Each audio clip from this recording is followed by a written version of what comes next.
There's a lot of chatter right now lately about a lot of kids, young adults and adults divorcing their parents, cutting their parents out of their lives, cutting the parents' grandchildren out of the parents' lives. And I get a lot of people asking me about this, a lot of people struggling with it on both sides of the equation, whether as the adult child doing it to the parent or the parent suffering from it, and also the concerns and interests of the grandchildren. And I have a very, very strong opinion on this, and it's different from a lot, and I would even say most therapists on this, and a lot of people commenting on this. I am very much in favor of cutting parents out or cutting them back from your life if it is warranted. I really am.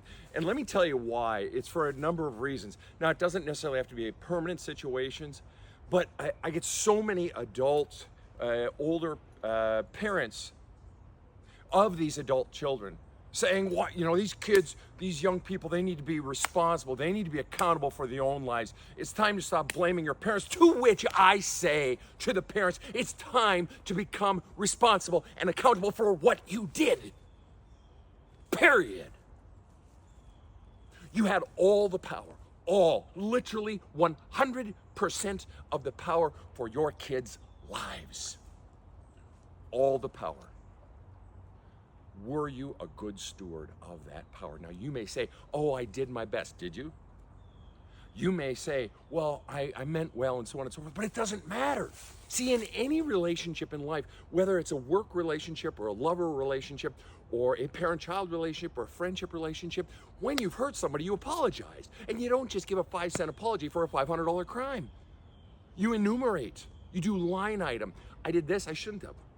I had a client 6 months ago, and a very successful gentleman down in the Southwest U.S. built a huge construction company, huge, as a blue-collar guy.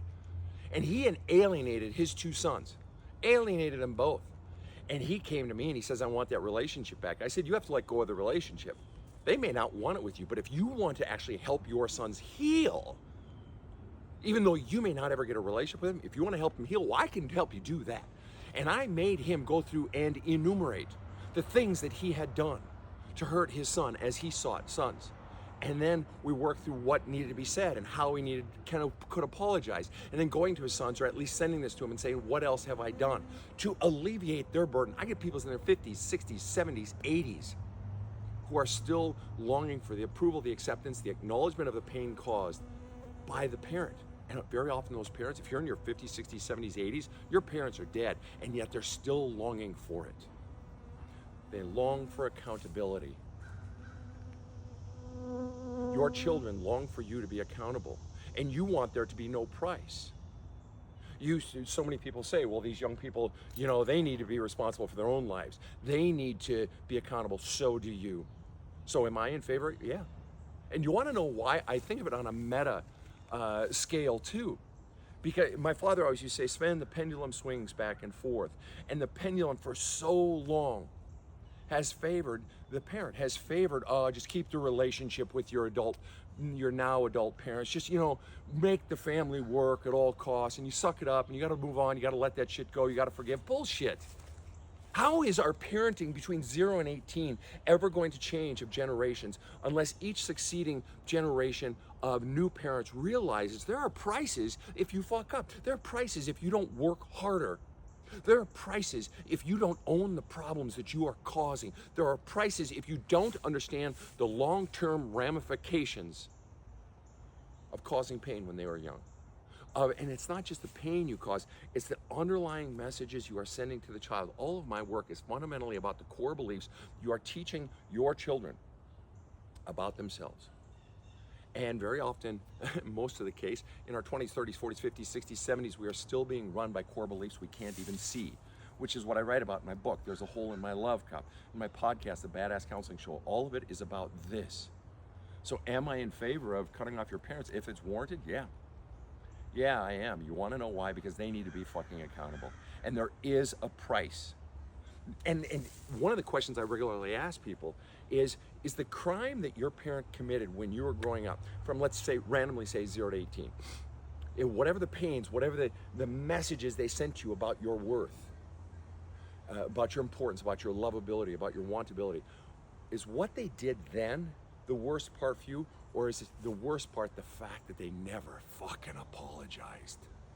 They've done nothing or precious little, that 5-cent apology for the $500 crime. They've done so little to own it and to be accountable for it, which is more offensive.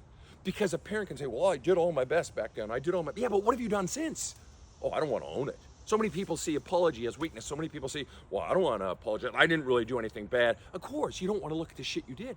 And the more you've invested in your child, the more your identity wraps around the fact, as a parent, wraps around the idea that, oh, I was a good parent. So if you get that adult child saying, no, you actually did you did some good, yeah, but you fucked up a lot, and I need you to fucking own it. That would mean it doesn't just require me being responsible. It's a very rattling, a shaking of the foundation of my identity. Because my identity is I am a good parent. I was a good parent. Well, then prove it now. My parents, when all of us kids were in our 20s, I was the youngest of 6 kids. When we were in our 20s, our parents, both of them, father and mother, came to each of us kids and said, I did X, Y, and Z wrong. I see the ways that I hurt you or might have undermined your growth and your development as into an adult and so forth. And I'm sorry for I hurt you, and I'm sorry for this, and I'm sorry for this. What else did I do that might have hurt you? And the way I think of it is each of us is carrying around a big burlap sack full of rocks of all the pains and hurts and messages we got about ourselves that other people have put there when we were growing up. And my parents basically came to each of us and they said, give me the rocks back that I put in your bag.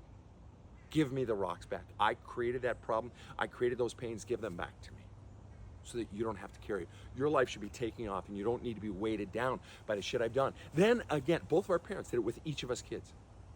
Then again in her 80s, my mother did it again. And then in her 93rd year, in the year she knew she was dying, she did it again. Parenting didn't stop. The desire to relieve even the adult child of even the most minuscule traces of anything so that this young person can be free. Parenting doesn't stop at age 18. There is accountability for your actions. It's not just what you did then, but have you owned it and healed it since? Do you want that a relationship with your adult child? The best shot you have is to own the shit that you did then with more than a 5-cent apology for a $500 crime. Do you have the courage? Do you have the courage to own it, to be responsible, to be accountable? Because the truth is, in any relationship in life, we have to own when we've hurt someone. We have to own, even though our intentions might have been good, we have to own your shit when you've hurt someone. It's no different with your kids. You don't get a free pass. Have a kick-ass day.